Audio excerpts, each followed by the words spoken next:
Hello everyone. Last class में हम लोगों ने क्वांटाइजेशन ऑफ चार्जेस देखे थे। आई होप आप लोगों को वो टॉपिक समझ में आ गया है। अब क्वांटाइजेशन ऑफ चार्ज के बाद जो हम लोग नेक्स्ट इम्पॉर्टेंट चीज़ पढ़ने वाले हैं हमारी इलेक्ट्रिसिटी और करंट के पहले, वो हम पढ़ने वाले हैं कूलाम्स लॉ।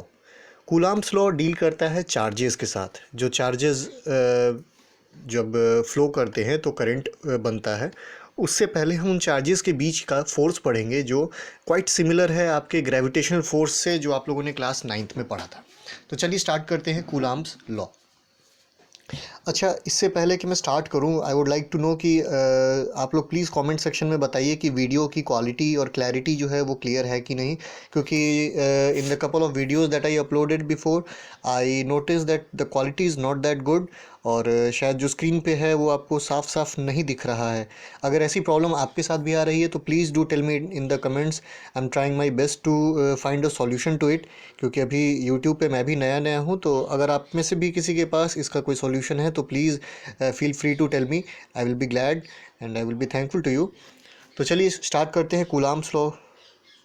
कूलाम्स लॉ जो है वो डील करता है दो चार्जेस के बीच में। जिस तरीके से आप लोगों ने यूनिवर्सल लॉ ऑफ ग्रेविटेशन पढ़ा था, दो मासेस के बीच में, जिसमें न्यूटन ने बताया था कि दो मासेस के बीच में जो फोर्स है वो डायरेक्टली प्रोपोर्शनल होता है the product of their masses, और इन्वर्सली प्रोपोर्शनल होता है स्क्वायर ऑफ दियर डिस्टेंस के। उसी तरीके से सेम जो कूलाम्स लॉ का फॉर्मूला है वो उसका ही एक एनालॉजी है, जिसमें कूलाम ने बताया है कि दो चार्जेस के बीच में जो फोर्स होगा वो किसके डायरेक्टली प्रोपोर्शनल होगा? प्रोडक्ट ऑफ दियर चार्जेस के। आप ये पहला स्टेटमेंट देख सकते हैं, F is directly proportional to Q1 Q2। यानी एक चीज़ तो क्लियर है यहाँ से कि उनके प्रोडक्ट ऑफ चार्जेस। ये देखिए, ये फिगर है। आप अगर ये फिगर को देख रहे हो तो आप इसको रिलेट कर रहे होंगे अपने ग्रेविटेशनल डेरिवेशन के डायग्राम से। वहाँ पे इस जगह पे क्या था, दो मासेस ले लेते थे, है ना, M1 और M2 ले लेते थे, दो मासेस। और उन मासेस के बीच में जो सेपरेशन होता था वो R होता था। और हम लोग जो फॉर्मूला बनाते थे वो होता था F is directly proportional to M1 M2, और F is inversely proportional to the square of distance, है ना।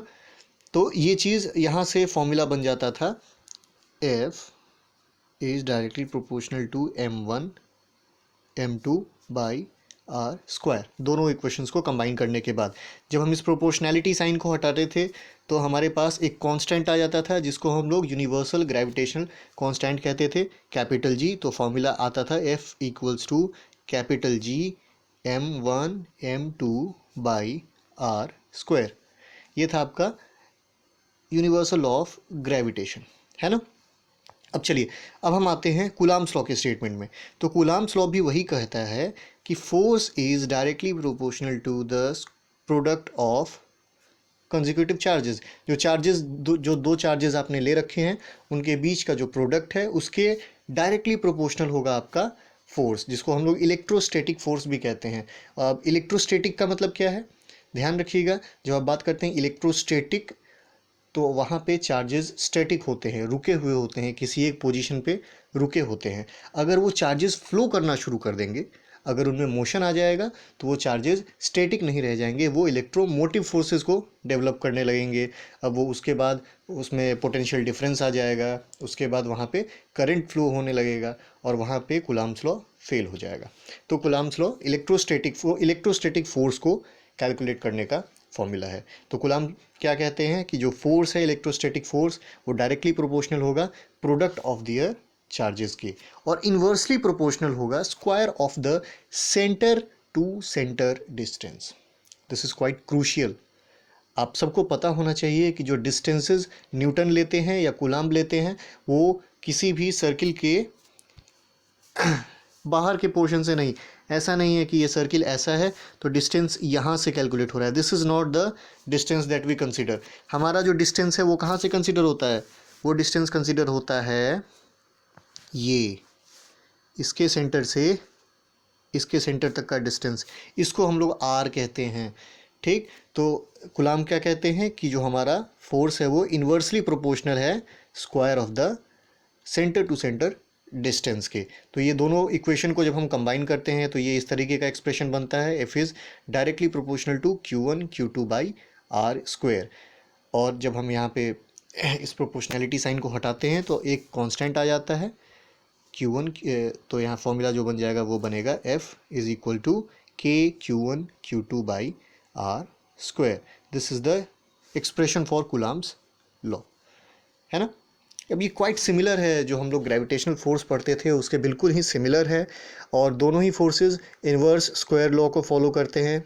आप लोगों ने inverse square law class 9th के ग्रेविटेशन में पढ़ा होगा, उसके बारे में समझा होगा, आपके टीचर्स ने आपको बताया होगा।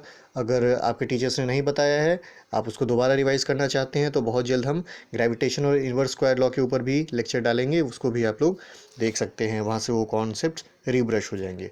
तो ये है कूलम्ब्स लॉ के is the constant of proportionality. इसका भी फिक्स्ड वैल्यू होता है, अभी आगे देखेंगे। इसका फिक्स्ड वैल्यू भी हम लोग यूज़ करते हैं सॉल्व करते समय, और इसका एक एक्सप्रेशनल वैल्यू भी होता है जो आप लोगों को अभी नहीं पढ़ना है। मैंने जैसा कि बताया था पिछले लेक्चर में कि बहुत डिटेल में हम इसके बारे में नहीं पढ़ेंगे, क्योंकि ये चीज़ें आपको क्लास 12th में मिलेंगी बहुत डिटेल में। आपको एक नॉलेज होना चाहिए इसका, ताकि कोई भी अगर आपसे किसी तरह का क्वेश्चन पुटअप करता है तो यू शुड नो कि what is the difference between an electrostatic charge and electricity. Fine. So see I have asked a question. क्या पूछा है मैंने? Find out the similarities between Newton's law of gravitation and Coulomb's law of attraction. यानी आपको similarities बतानी है Newton's law of gravitation और Coulomb's law of attraction के बीच में। तो पहली सिमिलैरिटी क्या है कि दोनों इन्वर्स स्क्वायर लॉ को फॉलो करते हैं, दोनों इन्वर्सली प्रोपोर्शनल होते हैं स्क्वायर ऑफ द डिस्टेंस के। ठीक है। सेकंड सिमिलैरिटी क्या है कि जो मासेस का प्रोडक्ट है वो रिप्लेस हो जाता है चार्जेस के प्रोडक्ट से। तो बस इतना ही अंतर आता है। अब उसके बाद आता है करंट। ये तो हम लोगों ने पढ़ा चार्ज, स्टैटिक चार्ज यानी जब चार्ज रुका हुआ था। अब हम देखेंगे जब हमारा चार्ज मूव करना स्टार्ट करेगा, जब वो चार्ज एक जगह से मोशन करना चालू करेगा, तो वो क्या करेगा, कौन सा इफेक्ट प्रोड्यूस करेगा। सो ऑलवेज रिमेंबर, जब भी चार्ज किसी तरह का इफेक्ट प्रोड्यूस करता है, जब वो मूव करना स्टार्ट करता है, तो इट स्टार्ट्स प्रोड्यूसिंग करंट। वो चार्ज एक करंट को पैदा करता है, और इसी तरीके से करंट डेवलप होता है किसी भी चीज़ में जब चार्जेस मूव करना चालू करते हैं। I think I should increase the brightness a bit. Yeah, now it's better I think, है ना। अब दिख रहा होगा मेरे हिसाब से आप लोगों को, although I am quite not sure कि आप लोगों को ये वीडियो बहुत अच्छी क्वालिटी में दिखेगी कि नहीं। अगर नहीं दिख रही है तो प्लीज़ आप बताएं, ताकि मैं इसका कोई सॉल्यूशन खोजूँ। although I am quite worried about this. आप लोगों को कम से कम ये स्क्रीन पर जो है वो आपको साफ से दिखना चाहिए। Now see, current is moving charge, है ना, यहाँ पे लिखा है मूविंग चार्ज प्रोड्यूसेस करंट। तो जब चार्ज मूव करना स्टार्ट करेगा तो वो करंट प्रोड्यूस करेगा। The next thing is conductors. Now conductors के बारे में आप लोगों ने पढ़ा है। कंडक्टर्स क्या सब्सटेंसेस हैं? Substances that allow current to flow through them, है ना। कंडक्टर वो चीज़ है जो अपने अंदर से करंट को फ्लो करने देता है। अब ये बड़ा इंटरेस्टिंग चीज़ है, करंट को कैसे फ्लो करने देते हैं कंडक्टर्स, है ना। तो इसके बारे में भी हम लोग डिस्कस करेंगे, लेकिन मैं चाहता हूँ कि पहले आप लोग इस चीज़ को समझ लीजिए। तो कंडक्टर्स वो सब्सटेंसेस हैं जो कि अपने अंदर से इलेक्ट्रिसिटी को फ्लो होने देते हैं। इसका सबसे बेस्ट एग्जांपल होता है सिल्वर। हमेशा याद रखिएगा, silver is the best conductor of electricity. Silver हो गया, कॉपर के वायर्स हम लोग यूज़ करते हैं अपने घर में वायरिंग के लिए, है ना। तो सिल्वर और copper are the examples of conductors. Now after conductor comes insulator. Insulator क्या है? वो सब्सटेंसेस जो करंट फ्लो करने नहीं देते हैं, वो इंसुलेटर्स कहलाते हैं। जिसमें क्या आ गया? लकड़ी आ गई, वुड। प्लास्टिक हो गया, plastic is a bad conductor of electricity. And pure water. Now see, many of you might not be knowing कि प्योर वाटर एक इंसुलेटर है, ना कि एक conductor. When we talk about H2O, तो H2O में कोई फ्री इलेक्ट्रॉन या फ्री स्पेस नहीं होता है, उसमें कोवेलेंट बॉन्ड्स होते हैं, इसीलिए वो करंट को फ्लो करने नहीं देता है। When you are talking about distilled water और pure water as we say it, उससे करंट फ्लो नहीं होगा। यानी अगर आप डिस्टिल्ड वाटर में दो वायर्स को अगर आप डाल देते हैं, करंट फ्लोइंग वायर्स को, तब भी उस वाटर में करंट कंडक्ट नहीं होगा। लेकिन हम जो पानी यूज़ करते हैं, टैप वाटर यूज़ करते हैं, उसमें बहुत सारी इम्प्योरिटीज़ होती हैं, बहुत सारे आयॉन्स होते हैं, कैल्शियम है, आयरन है, बहुत सारे मिनरल्स हैं जो उसमें फ़्लो करते हुए चले आते हैं।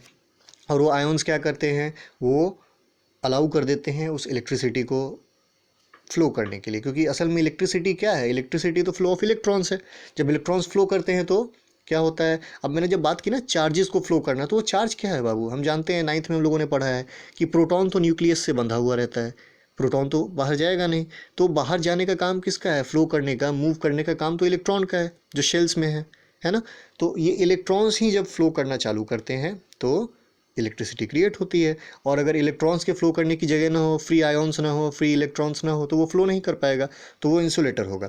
लेकिन जब आप वाटर में अलग से इम्प्योरिटी ऐड कर देते हो, आप उसमें मिनरल्स को ऐड कर देते हैं, तो आप उसमें एक्स्ट्रा आयॉन्स को ऐड कर देते हो जो कि इलेक्ट्रिसिटी को कंडक्ट कर देता है। तो हमेशा ध्यान रखिएगा, जो प्योर वाटर है, डिस्टिल्ड वाटर, वो इंसुलेटर होता है, लेकिन जो टैप वाटर है वो is a very good conductor of electricity. Now see, I have asked some questions for you people. Find out about semiconductors and superconductors. Semiconductors और superconductors क्या चीज़ होती हैं? Semiconductors होते हैं जब आप दो अलग अलग टाइप के कंडक्टर्स को आपस में जोड़ देते हैं, means it has property of both conductors and insulators, तो वो सेमीकंडक्टर कहलाता है। ना वो पूरी तरीके से कंडक्ट करता है, ना वो पूरी तरीके से इंसुलेट करता है। सेमीकंडक्टर्स के बारे में आप लोग डिटेल में क्लास 12th में पढ़ेंगे, जिसमें आप पीएन जंक्शन, एनपीएन, ट्रांजिस्टर्स और डायोड्स के बारे में पढ़ेंगे, तो वहाँ पे आप सेमीकंडक्टर से मुलाकात करेंगे। अभी आपका इतना इन्फॉर्मेशन आप लोग अपने दिमाग में रखें कि सेमीकंडक्टर्स वो ऑब्जेक्ट्स हैं, वो पार्टिकल्स हैं, वो मटेरियल्स हैं जो इलेक्ट्रिसिटी को पार्शियली कंडक्ट कराने में हेल्प करते हैं। सुपर कंडक्टर्स बेसिकली थर्मल और इलेक्ट्रिक ट्रीटमेंट से तैयार होते हैं। उसमें हीट देके कंडक्टर्स की कंडक्टिविटी को और ज़्यादा इंक्रीज़ कर दिया जाता है। यानी किसी भी चीज़, अगर कोई किसी एक पर्टिकुलर उसकी कंडक्टिविटी को इंक्रीज़ करने के लिए हम क्या करते हैं, उसको हीट करते हैं, जिससे उसके जो इलेक्ट्रॉन्स हैं वो और तेज़ी से वाइब्रेट करते हैं, मूव करते हैं, जिससे इलेक्ट्रिसिटी और ज़्यादा फ्लो होने लगती है। तो ध्यान रखिएगा, उन चीज़ों को हम सुपर कंडक्टर्स कहते हैं। फाइंड आउट विच सब atomic particle is responsible for the flow of current. अभी अभी मैंने बताया, अगर आप लोगों ने ध्यान दिया होगा, कौन सा सब एटॉमिक पार्टिकल रिस्पॉन्सिबल है करंट के फ्लो के लिए, that is electron. Electron responsible है करंट के फ्लो के लिए। Find out the SI unit of current. Current का एसआई यूनिट क्या है, तो करंट का एसआई यूनिट है एम्पियर, AMPERE। करंट का एसआई यूनिट है एम्पियर, सिंबल होता है कैपिटल ए। तो आज अभी इस लेक्चर में इतना ही रखते हैं। अगर इसमें किसी को कोई डाउट है तो आप लोग पूछ सकते हैं। आप लोग प्लीज़ बताइए कि आपको ये वीडियोस कैसे लग रहे हैं, और अगर इसमें आपको किसी भी तरह का एक्सप्लेनेशन या फिर क्वालिटी से रिलेटेड कोई इशू है तो प्लीज़ कमेंट सेक्शन में उसको बताइए, ताकि मैं उसको इम्प्रूव कर सकूँ। Thank you.